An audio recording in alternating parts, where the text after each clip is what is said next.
Hello साथियों, नमस्कार। आप सभी का स्वागत है आपके YouTube चैनल सिलेक्शन पॉइंट पर। तो एक बार पुनः हम राजस्थान के जो राजपूत वंशावली है उसमें गुहिल शाखा से संबंधित जो हमारी क्लासें चल रही थी निरंतर, उसकी अगली कड़ी में हम लेकर आए हैं एक और क्लास। और यह क्लास गुहिल शाखा से संबंधित हमारी अंतिम क्लास रहेगी। इसके बाद में इसकी एक महत्वपूर्ण प्रश्नोत्तरी की क्लास बनाई जाएगी।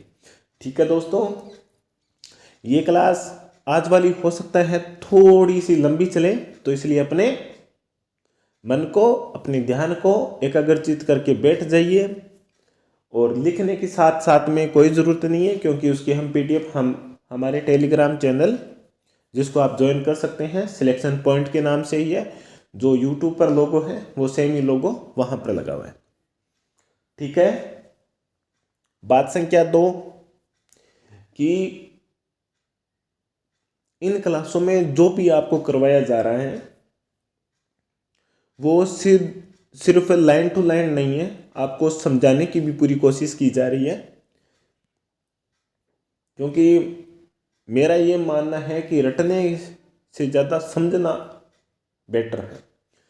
क्योंकि रटा हुआ आप भूल भी सकते हो, लेकिन जब आपने एक बार समझ लिया ना, तब आप भूल भी नहीं सकते हो। अगर आपको कोई सन याद नहीं है, अगर आपको किसी शासक का नाम याद नहीं आ रहा है पेपर के समय, लेकिन आपने अगर उसे समझा हुआ है ना, तब आप उसके इर्द गिर्द की अगर कोई भी एक चीज याद होती है, तब भी आप उस प्रश्न को आसानी से हल कर सकते हो। ठीक है। तो चलिए, हम आपका ज़्यादा समय नहीं लेंगे। सभी के सभी आप समझदार हो। और एक बात मैं ज़रूर कहना चाहता हूँ कि जब भी आप तैयारी कर रहे हो या करने बैठो ना, तब अपना मैटर फिक्स कर लेना कि कौन कौन सी किताबें हमें पढ़नी है। उसके अलावा आपको कभी भी कोई भी किताब नहीं पढ़नी है। हाँ, करंट अफेयर्स में अलग है, उसके लिए क्रोनोलॉजी भी है और अखबार भी है, और उससे संबंधित हम रेगुलर क्लास भी डाल रहे हैं हमारे सहयोगी सर। और मैं राजस्थान का इतिहास से शुरू मैंने क्लास की है, और उसके बाद में जैसे इतिहास कंप्लीट होगा उसके बाद में क्लास संस्कृति, और वो उसके बाद में कोशिश करेंगे धीरे धीरे भूगोल के ऊपर भी। ठीक है। तो इन बातों को आप थोड़ा ध्यान में रखना है आपको। और सिर्फ अगर आपके पास समय कम होता है, तब आप सिर्फ और सिर्फ किताबें पढ़नी है, इसके अलावा कोई भी गाइड नहीं पढ़नी है आपको। ठीक है। अगर आप पहली बार किसी कंपटीशन की तैयारी कर रहे हो, तब भी मैं यही कहूँगा कि गाइडें नहीं पढ़नी है, क्योंकि गाइडों की भाषा थोड़ी कठिन होती है। जो किताबें होती हैं उनकी भाषा बहुत आसान होती है। किताबें पढ़ लो, और किताबों के अलावा अगर हिंदी ग्रंथ अकादमी की जो पब्लिकेशन की किताबें हैं, गाइडें, वो पढ़ लो। ठीक है। आपने जो आरपीएससी के अध्यक्ष है साहू साहब, उनकी इंटरव्यू सुना ही होगा। उन्होंने कहा था कि जो मूल किताबें पढ़ेंगे ना, उनका ही सिलेक्शन होगा, वो ही अपने लक्ष्य में कामयाब होंगे। उन्होंने इतनी हिंट दे दी है। अगर फिर भी आप तरह तरह की गाइडों के चक्रों में पढ़ते हो तो आप गलत हो। और एक बात और, कि किताबों में लिखा है उसकी अगर आप बाजार से जाकर के अलग से किसी पब्लिकेशन की किताब लेकर आते हो, गाइड लेकर आते हो, तो वो आप गलत हो। किताबें हैं तो किताबों से ही पढ़ो, गाइडों से नहीं पढ़ना है। ठीक है। और आप इतने तो समझदार हो, यहाँ पर बाहर बैठे हो, तैयारी कर रहे हो, तो इतने तो समझदार तो मैं भी मानता हूँ कि आपको सही और गलत में और कौन सा मैटर पढ़ना है उसकी समझ तो होगी आप में। तो दोस्तों, ध्यान रखना है हमें इस बात का कि हमें ज़्यादा मैटर में उलझना नहीं है, हमें सीमित मैटर पढ़ना है और पढ़ना भी बहुत अच्छे से है और उसे रटने की बजाय याद करना है, समझना है उसे। ठीक है दोस्तों, तो चलिए हम हमारी क्लास को प्रारंभ करते हैं। और हमारी क्लास में जो आज का पहले शासक है वो है महाराणा उदय सिंह। महाराणा उदय सिंह के बारे में चर्चा करने से पहले हम मेवाड़ के जो उदय सिंह से पहले शासक हुए हैं उनके बारे में थोड़ी चर्चा कर लेते हैं। उदय सिंह से पहले रहे थे बनवीर। बनवीर से पहले रहता विक्रमादित्य और विक्रमादित्य से पहले रहते रतन सिंह। यह रतन सिंह द्वितीय है, ठीक है। और उनसे पहले रहते महाराणा सांगा। ठीक है दोस्तों, सांगा के पुत्र थे विक्रमादित्य और उदय सिंह। विक्रमादित्य को बनवीर ने मार डाला था। और ये बनवीर कौन है, ऐसे प्रश्न भी पूछे जा सकते हैं। तो ये बनवीर जो उड़ना राजकुमार के नाम से प्रसिद्ध थे ना, पृथ्वीराज सांगा का भाई, उनका औरस पुत्र यानी कि उनके दासी का पुत्र था। चाचा मेरा और छेतर सिंह के पुत्र थे, औरस पुत्र। तो इनका थोड़ा ध्यान में रखना है, ठीक है। महाराणा उदय सिंह को उनकी दाई मां पन्ना दाई, जो राजस्थान में अपने मातृत्व बलिदान के कारण प्रसिद्ध हैं, उन्होंने अपने पुत्र चंदन की बलिदान देकर के उदय सिंह की रक्षा की थी और उन्हें कुंभलगढ़ के दुर्ग में, जो मेवाड़ के राजाओं की शरण स्थली कहा जाता है, वहां पर उन्हें सुरक्षित रखा था, ठीक है। और उसके बाद में मालदेव के सहयोग से कुंभलगढ़ में ही उदय सिंह का राज्य अभिषेक किया गया था, ठीक है। तो चलिए हम लाइन टू लाइन अध्ययन करते हैं। राणा उदय सिंह, ये उदय सिंह सेकंड है, इस चीज का भी आप ध्यान में रख लेना। उदय सिंह प्रथम वो है जो महाराणा कुंभा की मृत्यु के बाद शासक बना था, जिसने कुंभा की हत्या की थी 1468 में, ठीक है। इन शासकों का थोड़ा कालक्रम है, वो भी आप ध्यान में रख लेना कि कौन किसके बाद में आया।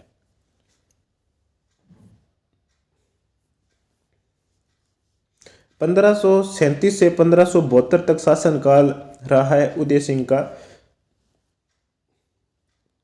उदय सिंह ने अपने राजस्थान में अपने बलिदान से प्रसिद्ध पन्ना दाई ने अपने पुत्र चंदन का बलिदान देकर उदय सिंह को बचाया था। किसने? पन्ना दाई ने किसका बलिदान दिया? अपने पुत्र चंदन का। और रक्षा किसकी की थी? उदय सिंह। उदय सिंह को बचाकर मेवाड़ की शरण स्थली माने जाने वाले कुंभलगढ़ में उदय सिंह को सुरक्षित रखा गया था। कहाँ रखा गया था? कुंभलगढ़ दुर्ग में। यहीं पर मालदेव कौन है? ये मारवाड़ के शासक हैं, के सहयोग से 1537 में उदय सिंह का राज्य अभिषेक हुआ था। कुंभलगढ़ दुर्ग में ही महाराणा उदय सिंह का 1537 में राज्य अभिषेक हुआ था। उदय सिंह राणा सांगा एवं उनकी रानी कर्णावती का पुत्र था। यह कर्णावती हाड़ी रानी थी, यानी कि बूंदी के शासकों की पुत्री थी, ठीक है। इसके बाद में आगे चलते हैं हम।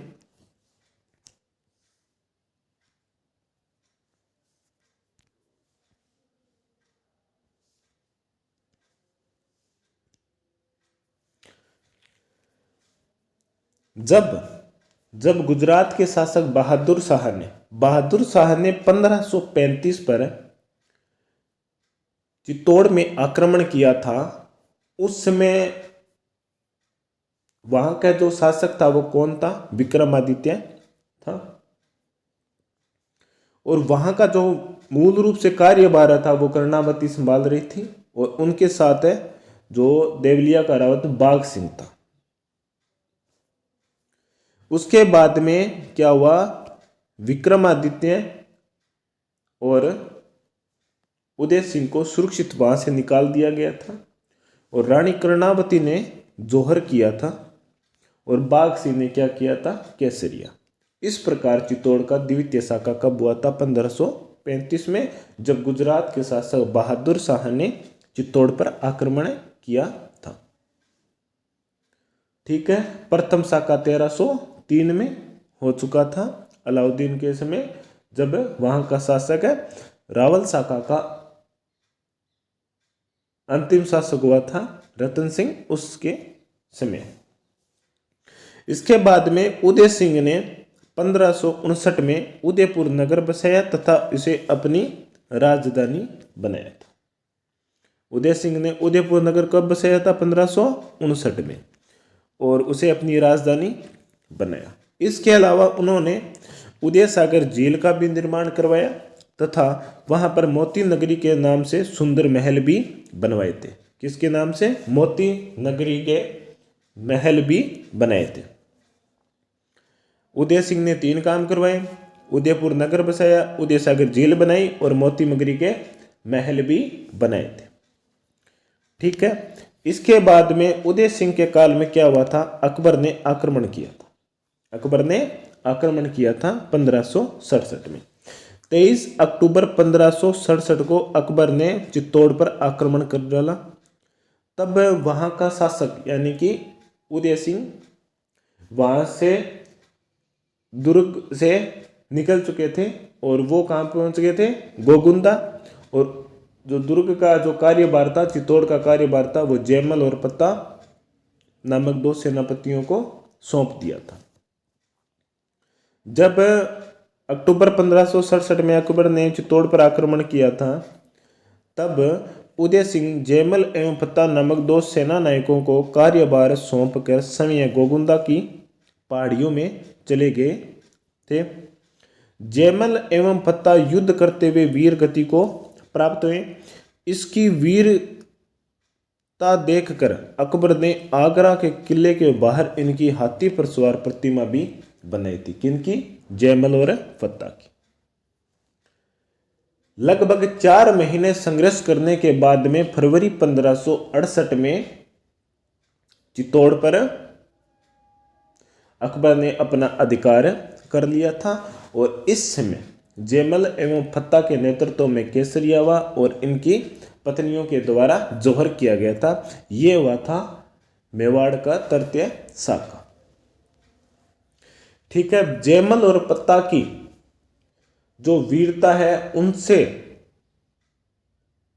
प्रभावित होकर अकबर ने आगरा के किले के बाहर उन पर हाथी पर सवार पत्थर की प्रतिमा बनाई थी और ऐसी ही प्रतिमा महाराणा राय सिंह ने जूनागढ़ के किले के बाहर बनाई थी। आगरा की मैंने देखी नहीं है, बीकानेर वाली जूनागढ़ की देखी है, जो आज भी मौजूद है। ठीक है दोस्तों, और इन मूर्तियों को एक कट्टर शासक हुआ था औरंगजेब, उसने तुड़वा दी थी। ठीक है, चलिए अब लाइन टू लाइन अध्ययन करते हैं इन पर।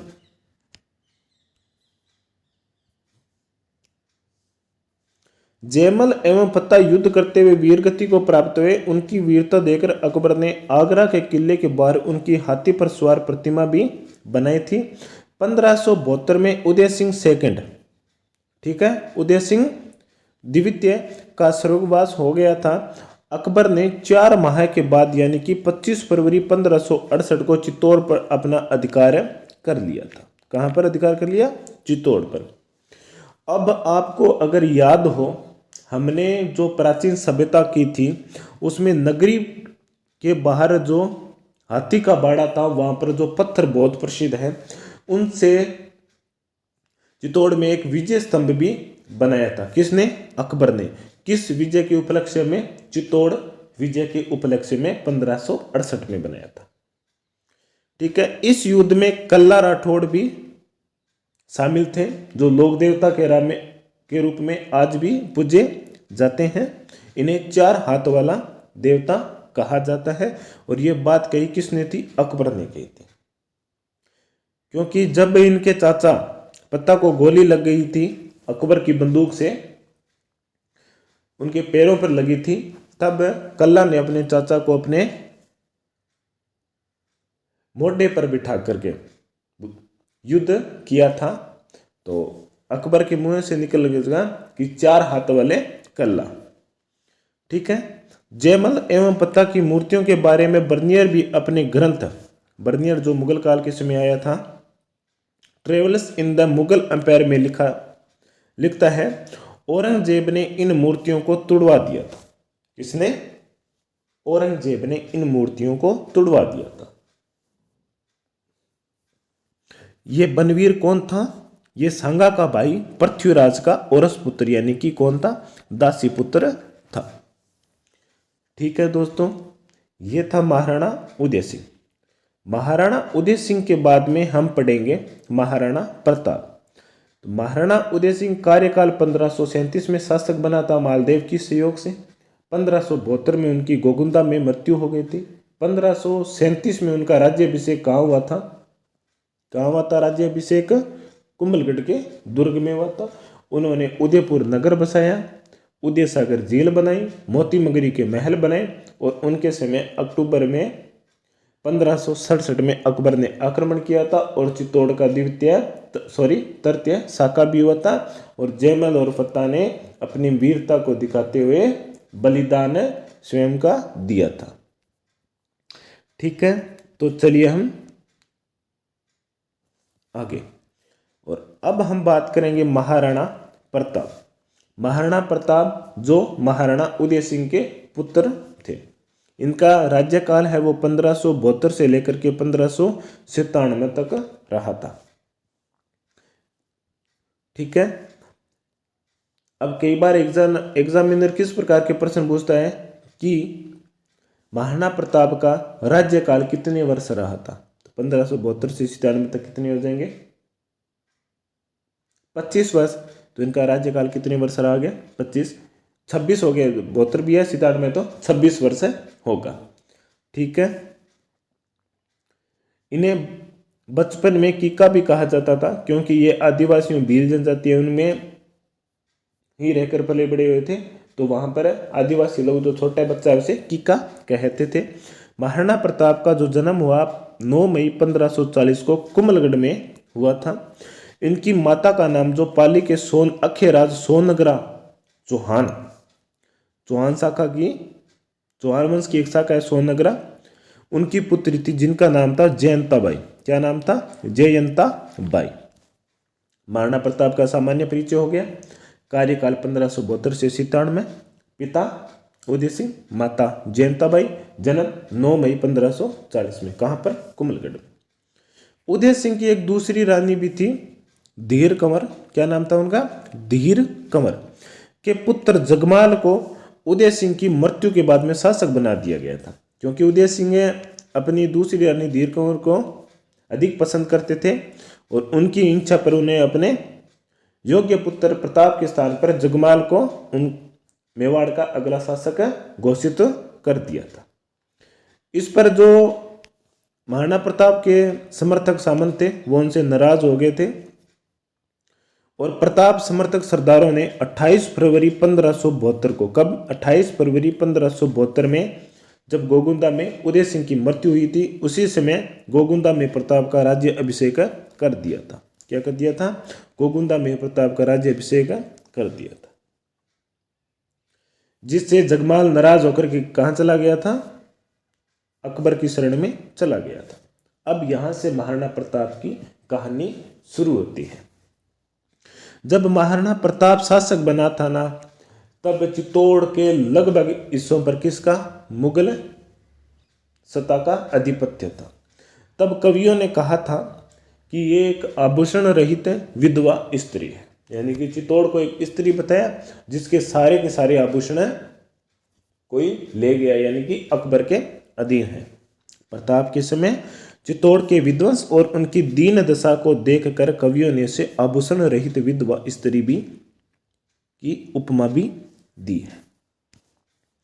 प्रताप ने प्रतिज्ञा ली थी कि जब तक मैं चित्तौड़ को, मेवाड़ को चाहूं और से सुरक्षित नहीं कर सकता, तब तक मैं न तो राजमहलों में रहूंगा, न पलंग पर सोऊंगा और न ही पंच धातुओं में भोजन करूंगा। और इन प्रतिज्ञाओं का महाराणा प्रताप ने आजीवन पालन भी किया था। ठीक है, तो चलिए आगे चलते हैं। प्रताप का गोगुंदा में राज्य अभिषेक होने के बाद में प्रताप ने अपनी जो राजधानी है वो कहाँ स्थानांतरित की थी? कुंभलगढ़ को अपनी शक्ति का केंद्र बनाया था। ठीक है, अकबर ने प्रताप को अपने नियंत्रण में लाने, अपने पक्ष लाने, अपने अधीन करने के लिए एक एक करके 4 दूत भी भेजे थे, शिष्टमंडल भी कहा जाता है। वो 4 कौन कौन से थे, उनका क्रम भी महत्वपूर्ण है। सबसे पहले सितंबर 1572 में अकबर ने जलाल खान कोरची को भेजा था, जो अकबर की अधीनता स्वीकार कराने में विफल रहा था। इसके बाद में जून 1573 में मान सिंह को भेजा। ऐसा कहा जाता है कि महाराणा प्रताप मान सिंह से स्वयं नहीं मिला था, अपने पुत्र अमर सिंह को भेजा था। ठीक है, अक्टूबर 1573 में भगवंत दास को भेजा, जो तीसरा शिष्टमंडल था, और दिसंबर 1573 को टोडरमल को भेजा था, चौथे शिष्टमंडल और अंतिम शिष्टमंडल के रूप में। जो चारों क्या रहे थे? असफल रहे थे। तो इनका क्रम भी पूछा जा सकता है, तो इसका याद रखने की एक सिंपल सी ट्रिक है, बता देता हूं। जमा भाटो, क्या नाम है? जमा भाटो।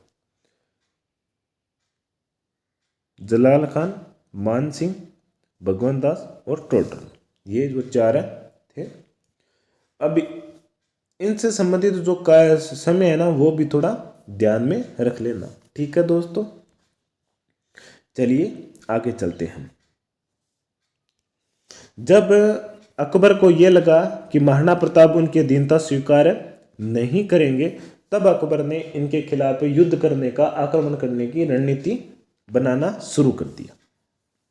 मेवाड़ की आक्रमणकारी की जो संपूर्ण योजना थी, वो कहां पर बनाई गई थी? अजमेर में। कहां पर बनाई गई थी? मार्च 1576 में अकबर स्वयं अजमेर आया और यहीं पर मान सिंह को सेना नायक घोषित किया और युद्ध की संपूर्ण व्यूह रचना भी अजमेर के किले में बनाई गई थी। मान सिंह को जैसे ही सेना नायक बनाया था, तब एक इनके मुसलमान सेना नायक थे नकीम खां, उसने युद्ध में जाने से स्पष्ट रूप से इनकार कर दिया था। कारण था कि यदि इस सेना का सेनापति कोई राजपूत न होकर के अगर मुसलमान होता, तो सबसे पहले इस सेना में शामिल होने वाला प्रथम व्यक्ति मैं ही होता। ये बात कही थी नकीब खान ने। ठीक है, परंतु अकबर की इसमें बहुत बड़ी कूटनीति थी। वो भाइयों को आपस में ही लड़ा रहा था। उसे पता था कि चाहे कोई जीते कोई मरे, लेकिन जीत किसकी होगी? इस्लाम की ही होगी। 3 अप्रैल 1576 को मान सिंह सेना लेकर के अजमेर से मांडलगढ़ पहुंचा और वहां पर लगभग 2 महीने रुका था। और वहां से वो कहां पर पहुंचे? खमनौर पहुंचे। कहां पर पहुंचे? खमनौर। अब मान सिंह के साथ साथ कौन कौन मुख्य सेना नायक थे? गाजी खान बदक सिंह, ख्वाजा गयासुद्दीन अली, आसिफ खान, सैयद अहमद खान, सैयद आसिम खान, सैयद मेहतर खान, जगन्नाथ कछवाए मान सिंह का भाई, तथा भगवंत दास का भाई माधो सिंह तथा मुजाहिद खान भी इस युद्ध में शामिल थे। माधो सिंह मान सिंह का काका था। ठीक है, ये भानगढ़ का शासक था माधो सिंह। चलिए आगे चलते हैं। आगे है कि नकीब खान ने इस युद्ध में चलने से उत्तर दिया और कहा कि यदि इस सेना का सेनापति एक हिंदू न होता तो मैं पहला व्यक्ति होता जो इस युद्ध में शामिल होता। ये ज़्यादा कोई इंपॉर्टेंट नहीं है, बस थोड़ी सी ध्यान में रखने वाली बात। चलिए आगे चलते हैं, आगे पढ़ते हैं। मान सिंह ने बनास नदी के किनारे स्थित मोलाला गांव कौन सा गांव? मोलेला गांव। ये मोलेला गांव किसके लिए बनता है? टेरिकोटा, वर्ण मूर्ति टेरिकोटा के लिए प्रसिद्ध है। मैं अपना शिविर लगाया, वहीं दूसरी तरफ प्रताप ने लोसिंगा गांव में अपना शिविर लगाया था। कहाँ पर? मान सिंह ने अपना शिविर कहाँ लगाया था? अंतिम रूप से मोलेला गांव में, और प्रताप ने लोसिंगा गांव में।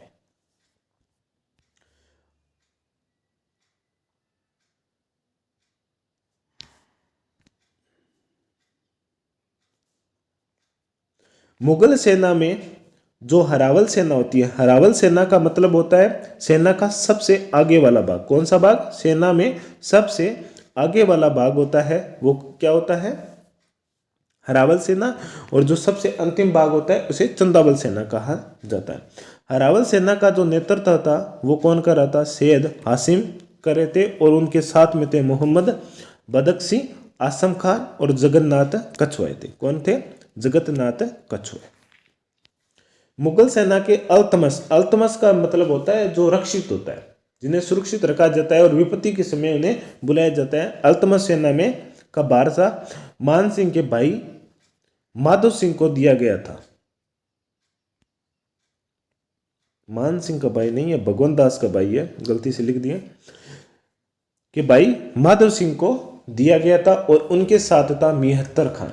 कौन था? मिहत्तर खान भी था। मिहत्तर खान में बहुत महत्वपूर्ण भूमिका निभाएंगे इस युद्ध में, उनके बारे में भी हम आगे पढ़ेंगे। अब बात कर लेते हैं प्रताप की सेना के बारे में। प्रताप की हरावल सेना में हकीम का सूरी, ग्वालियर का राम साहे, पुरोहित गोपीनाथ, पुरोहित जगतनाथ, सलुम्बर का चुंडावत कृष्णदास, चारण जैसा शंकरदास, देवगढ़ का रावत सांगा, जय मेड़तिया का पुत्र रामदास भी शामिल है। ये थी प्रताप की हरावल सेना के मुख्य सेनानायक। ठीक है। प्रताप के जो सेना का जो दूसरा भाग था उसका नेतृत्व केंद्र में रहकर स्वयं महाराणा प्रताप कर रहे थे, और उनके साथ कौन थे? बामासाहेब, और दूसरा उनका भाई ताराचंद। बामाशाह और बामाशाह का भाई ताराचंद सेना के दूसरे भाग का नेतृत्व कर रहे थे।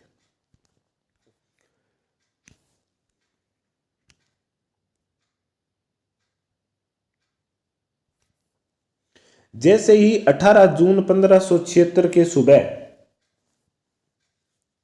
युद्ध के रणबेरी बजी, उसी समय युद्ध प्रारंभ हो चुका था, और इस युद्ध को अलग अलग कवियों ने, इतिहासकारों ने अलग अलग नाम दिया है। कर्नल टोड ने इसे मेवाड़ की थर्मोपली कहा है, अबुल फजल ने इसे खमनोर का युद्ध कहा है, और बंदायू ने इसे गोगुंदा का युद्ध कहा है। टोड विदेशी था तो अंग्रेजी शब्द इस्तेमाल करता है थर्मोपली।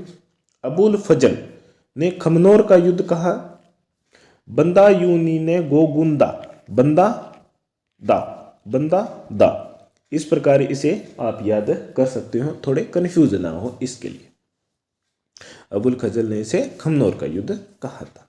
युद्ध के जैसे ही प्रथम भाग में युद्ध प्रारंभ हुआ तो प्रताप ने अपने 2 हाथी लूना एवं महाराणा प्रताप का सबसे शक्तिशाली और योग्य हाथी राम प्रसाद को मैदान में उतारा गया था, और दूसरी तरफ से मुगल सेना में गजमुख नामक हाथी को आगे किया गया।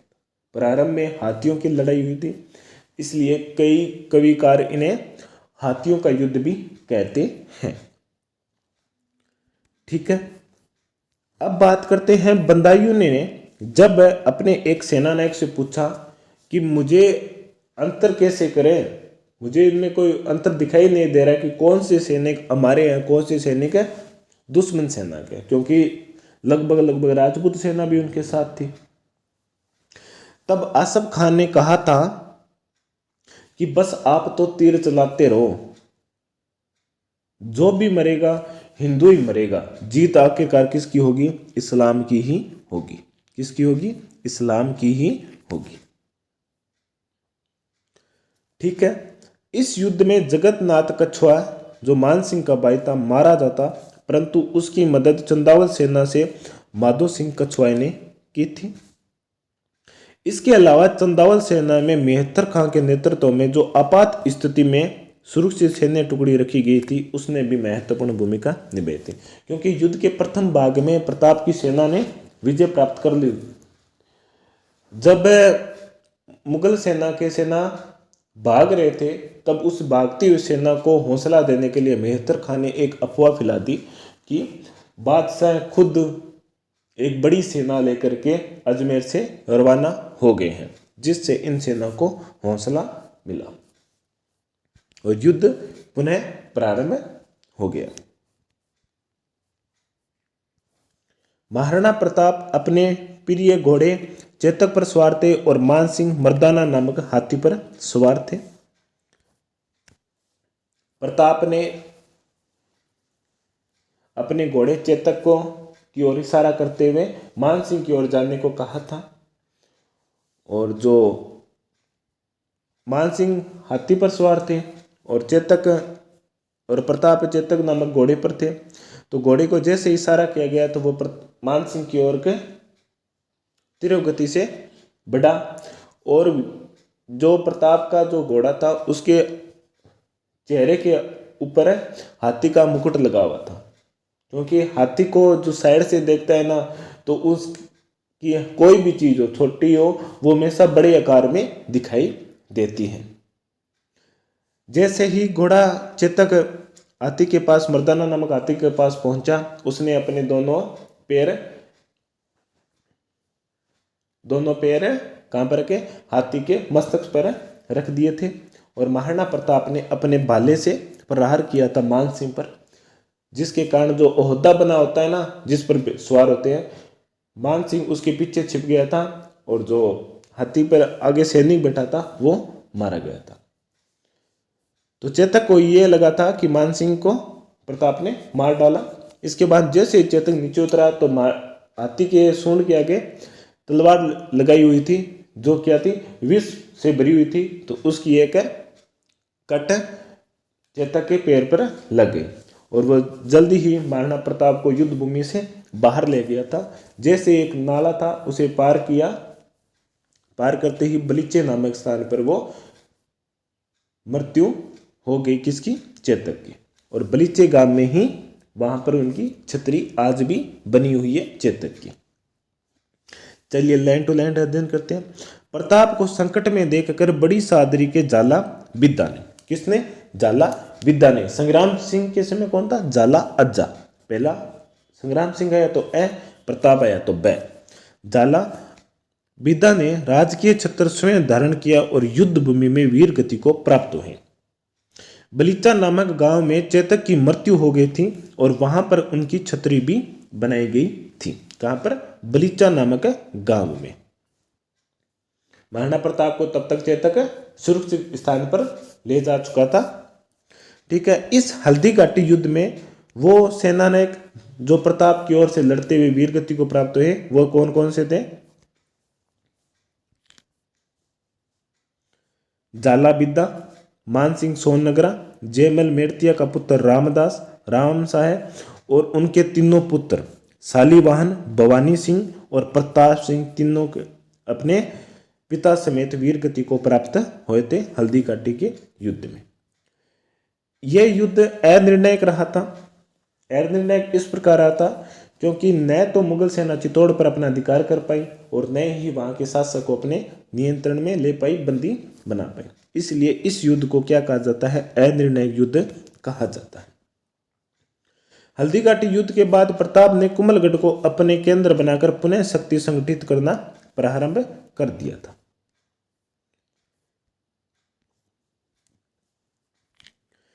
युद्ध के बाद मुगल सेना गोगुंदा पहुंची और यहां पर अधिकार कर मुजाहिद को नियुक्त कर दिया। कहां पर, गोगुंदा पर अधिकार कर, और वहां पर मुगल सेना ने अपने सेना नायक मुजाहिद खान को नियुक्त कर दिया था। परंतु प्रताप ने मुजाहिद बेग को मारकर पुनः गोगुंदा पर अपना अधिकार कर लिया था। जैसे मुगल सेना वापस लौटी तो मुजाहिद खान पर आक्रमण करके उसे मारकर वहां पर पुनः गोगुंदा पर अधिकार कर लिया। अकबर ने मीर बख्श शाहबाज के खान के नेतृत्व में 3 बार कुंभलगढ़ पर आक्रमण किया था। कितनी बार, 3 बार। प्रथम बार 15 अक्टूबर 1577 में शाहबाज खान ने आक्रमण किया और केलवाड़ा नामक कस्बा नामक स्थान पर अधिकार भी कर लिया था। किसने? शाहबाज खान ने। द्वितीय आक्रमण शाहबाज खान ने 15 दिसंबर 1578 में किया, तीसरा नवंबर 1579 में किया था। जैसे ही शाहबाज खान कुंभलगढ़ पर अधिकार करता और वापिस लौटता, प्रताप पुनः वहां पर अधिकार करके मुगल सेना को मारकर उन पर अपना कुंभलगढ़ पर अपना पुनः अधिकार कर लेता।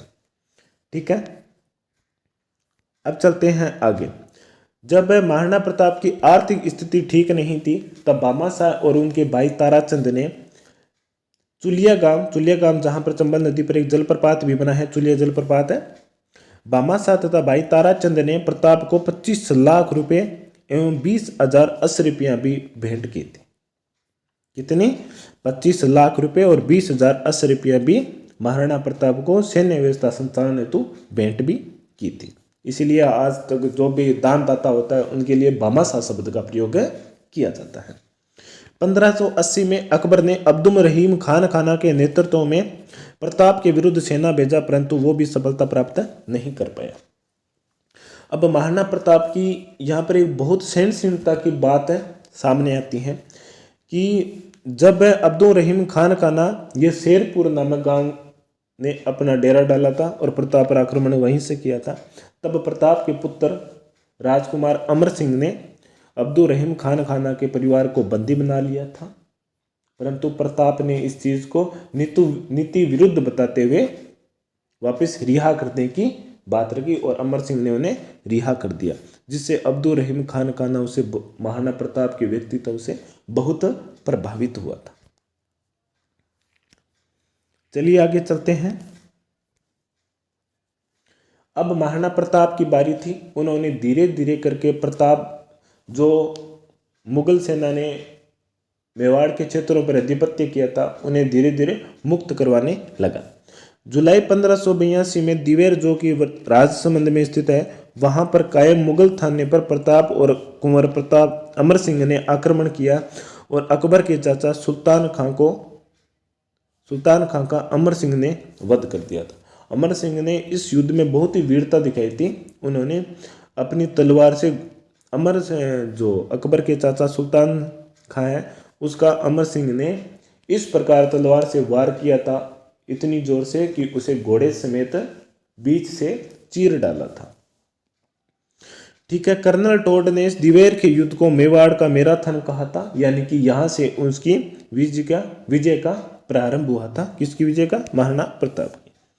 इसके अलावा मेवाड़ में के आसपास अकबर ने 4 अपने मुगल थाने भी स्थापित कर रखे थे। पहला देवल डूंगरपुर में, दूसरा देबारी उदयपुर में, देसूरी पाली में और चौथा दिवेर राजसमंद में। चलिए आगे चलते हैं। प्रताप ने चाउंड पर अधिकार करके 1585 को उसे अपनी राजधानी बनाई थी। किसे? चामुंड को। कब? 1585 में। और वहां पर चामुंडा माता का एक मंदिर भी, भव्य मंदिर भी बनाया था। अब अकबर ने अंतिम सैन्य अभियान भेजा था महाराणा प्रताप के विरुद्ध जगन्नाथ कछवाए के नेतृत्व में। अकबर ने 6 दिसंबर 1584 को जगन्नाथ कछवाए जो बारमल का छोटा पुत्र था को अजमेर का सूबेदार बनाकर मेवाड़ पर आक्रमण करने को भेजा था, जो प्रताप के विरुद्ध अकबर का अंतिम अभियान था। इस अभियान में भी जगन्नाथ कछुआ को सफलता प्राप्त नहीं हुई। उसके बाद में 1585 से लेकर के 1597 तक 12 साल तक महाराणा प्रताप ने धीरे धीरे करके चित्तौड़, मांडलगढ़ और अजमेर को छोड़ के बाकी सभी मेवाड़ वाले क्षेत्र पर अपना पुनः अधिकार कर लिया था। दिवेर के युद्ध में अमर सिंह ने खान खाना के परिवार को शेरपुर में बंदी बना लिया था 1580 में। बाद में प्रताप के कहने पर उन्हें छोड़ दिया गया था। इसका भी हमने अध्ययन कर चुके हैं। प्रताप ने चित्तौड़, मांडलगढ़ तथा अजमेर को छोड़कर सभी स्थानों पर अपना अधिकार पुनः प्राप्त कर लिया था। प्रताप को अंतिम 12 वर्ष शांति और स्वाधीनता का उपयोग करने का अवसर मिला था। 19 जनवरी 1597 को 57 वर्ष की आयु में, कितनी वर्ष की आयु में? 57 वर्ष की आयु में मृत्यु हो गई थी और बांडोली में उनका अंतिम संस्कार किया गया था। कहाँ पर, बांडोली में उनका अंतिम संस्कार किया गया था। चावंड में इनकी मृत्यु हुई थी और बांडोली में अंतिम संस्कार किया गया था। ठीक है। इसके बाद में जीवदर की रचना है अमरसार। जीवदर की रचना अमरसार के अनुसार प्रताप ने एक ऐसा सुदृढ़ शासन स्थापित किया था जहां पर महिलाएं और बच्चे भी व्यय से मुक्त थे। महिलाएं और बच्चों तक को भी किसी प्रकार का व्यय नहीं था। प्रताप के संरक्षक में चाउंड में रहते हुए एक कवि है चक्रपाणि मिश्र ने 3 संस्कृत ग्रंथों की रचना की थी। ये तीनों संस्कृत ग्रंथ बहुत महत्वपूर्ण है। इनके रचयिता के बारे में पूछा गया है और इनके विषय के बारे में भी पूछा गया है, जिसमें अंतिम वाला सबसे ज्यादा महत्व रखता है। राज्य अभिषेक पद्धति, मुहूर्तमाला और विश्वबलम, इनके विषय थे। राज्य अभिषेक पद्धति थी गदीन सनी से की शास्त्रीय पद्धति, गदीन सनी की शास्त्रीय पद्धति पर आधारित है राज्य अभिषेक पद्धति। मुहूर्तमाला ज्योतिष शास्त्र से, और विश्वबलम ये है सबसे महत्वपूर्ण। इसमें पूछा गया है कि प्रताप के समय चक्रपाणि मिश्र के द्वारा रचित विश्वबलम ग्रंथ किस विषय पर आधारित है, तो ये उद्यान विषय पर, बाग बगीचे पर आधारित है। ठीक है, चलिए आगे चलते हैं।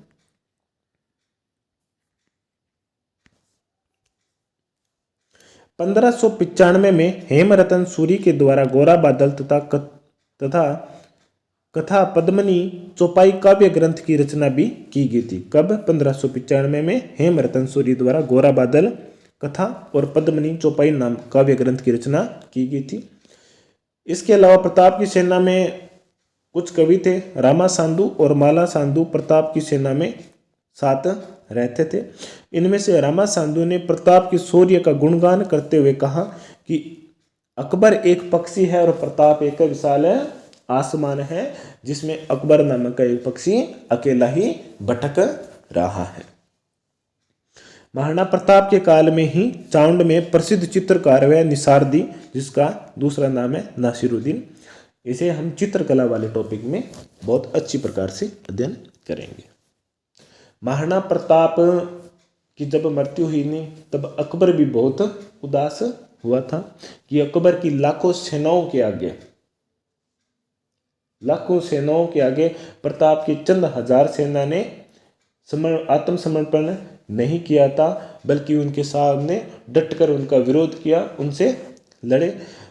जब महाराणा प्रताप का एक हाथी था जिसका हमने जिक्र किया था, राम प्रसाद, उसको बंदी बनाकर अकबर ले गया था और उसे ही मतलब अपने अधीनता स्वीकार नहीं करवा पाया था। तब अकबर ने कहा था कि जिसके हाथी भी हमारी अधीनता को स्वीकार नहीं करे हैं या हमारे पक्ष में नहीं आ रहे हैं, हमको स्वीकार नहीं करे हैं, वो स्वयं कैसे स्वीकार कर सकता है। ये थे हमारे वीर शिरोमणि महाराणा प्रताप की कथा मान लो, उनका शासनकाल मान लो कि किस प्रकार उन्होंने आजीवन भर मुगल सेना का सामना करते रहे थे। वो मुगल अधीनता स्वीकार करके आराम से जिंदगी भी जी सकते थे, परंतु उन्होंने स्वाधीनता को ही चुना था। और जो हमारे राजस्थान क्यों हमारे भारत के हर नागरिक में ये जोश है कि वो अपने आप में स्वाधीन हो, स्वतंत्र हो, चाहे वो मुस्लिम सत्ता हो, चाहे वो अंग्रेजी सत्ता हो। हर बाहरी आक्रमणकारियों का हमने डटकर सामना किया है, हमने बहुत सारी कुर्बानियां भी दी है इसके लिए। ठीक है दोस्तों, तो हमें गर्व है हमारे इस मातृभूमि पर। सिर उठाकर कहते हैं कि हम उस राजस्थान से हैं, हम भारत देश से हैं, जिसके शरण में अगर कोई आ गया, चाहे वो दुश्मन है, उसे भी हमने माफ कर दिया। ठीक है दोस्तों, तो ये था महाराणा प्रताप। अब बात करते हैं महाराणा अमर सिंह। जल्दी कहते हैं, इनके बारे में ज़्यादा महत्वपूर्ण नहीं है। अमर सिंह प्रताप की मृत्यु के बाद में 1597 से 1620 तक शासनकाल रहा है। 1613 में जहांगीर ने स्वयं अजमेर पहुंचा और शाहजादा खुर्रम यानी कि शाहजहां को मेवाड़ अभियान का नेतृत्व सौंपा था। मेवाड़ के सरदारों ने कुंवर करण सिंह को, किसे? कुंवर करण सिंह, जो अमर सिंह का पुत्र था, उसे अपने पक्ष में कर लिया और संधि के लिए राजी भी कर लिया था, क्योंकि जो वहाँ के सेनापति थे, सामंत थे, वो इन लड़ाइयों से यूं बोल सकते हैं कि बहुत ज़्यादा परेशान थे। नई चित्तौड़ की आर्थिक व्यवस्था वो उभर रही थी, तो उन्होंने अंत में कहा कि इस युद्ध को छोड़ते हुए हम संधि को कर लेते हैं। परंतु अमर सिंह ने इस चीज़ को स्वीकार नहीं किया था कि जिसके माता पिता ने अपनी स्वाधीनता और स्वतंत्रता के लिए अपनी प्राणों की न्यौछावर दे दी, मैं उनके प्राणों की अपमान नहीं कर सकता। परंतु आखिरकार उन्होंने करण सिंह और अपने सामंतों के कहने पर संधि को स्वीकार कर लिया और फरवरी 1615 में मेवाड़ मुगल संधि हुई, जो 90 सालों वर्षों से चल रहे मेवाड़ मुगल संघर्ष का समाप्त हुआ। ठीक है, इस संधि के शर्त क्या थी कि एक तो प्रताप यानी मेवाड़ का एक व्यक्ति मुगल से दरबार में उपस्थित रहेगा, दूसरा चित्तौड़ का मरम्मत कार्य नहीं करवाया गया और चित्तौड़ को पुनः मेवाड़ को सौंप दिया जाएगा। फरवरी 1615 में ये संधि हुई थी। इस संधि के तहत चित्तौड़ पुनः मेवाड़ को लौटा दिया गया, परंतु उसकी मरम्मत कार्य नहीं किया जा सकता और इस संधि के तहत अमर सिंह को अपना एक प्रतिद्वंदी मुगल दरबार में प्रस्तुत करना पड़ेगा। इस पर करण सिंह को मुगल दरबार में भेजा गया था, स्वयं अमर सिंह नहीं गए थे और इस संधि से अमर सिंह बहुत ज़्यादा हताश भी हुए थे और 1620 में उन्होंने राजकाज अपने पुत्र करण सिंह को सौंपकर स्वयं जंगलों में चले गए थे। ठीक है, चलिए हम आगे अध्ययन करते हैं। अमर सिंह के बारे में ज़्यादा बातें नहीं है। अमर सिंह के समय मेवाड़ मुगल संधि हो गई थी फरवरी 1615 में। ठीक है, मेन बात है यही है। अब आगे चलते हैं। आगे है महाराणा राज सिंह। महाराणा राज सिंह इसलिए भी महत्वपूर्ण है क्योंकि ये हमारे उस टॉपिक में भी शामिल है, मेवाड़ मुगल के मुगल राजपूत के संबंध में उस टॉपिक में भी महाराणा राज सिंह शामिल है। राज सिंह का कार्यकाल रहा है 1652 से लेकर के 1680 तक। 1652 से लेकर के 1680 तक राज सिंह ने सबसे पहले उस संधि को तोड़ा था जो 1615 में अमर सिंह और जहांगीर के बीच में, और उस संधि को तोड़ते हुए इन्होंने चित्तौड़ का मरम्मत कार्य प्रारंभ करवाया था। इनके समय में जो मुगल शासक था वो कौन था? औरंगजेब थे। प्रारंभ में औरंगजेब ने इन्हें राज सिंह को 6000 जात या सवार प्रदान की थी। 1660 के बाद में औरंगजेब और राज सिंह के संबंध आपस में बिगड़ गए थे।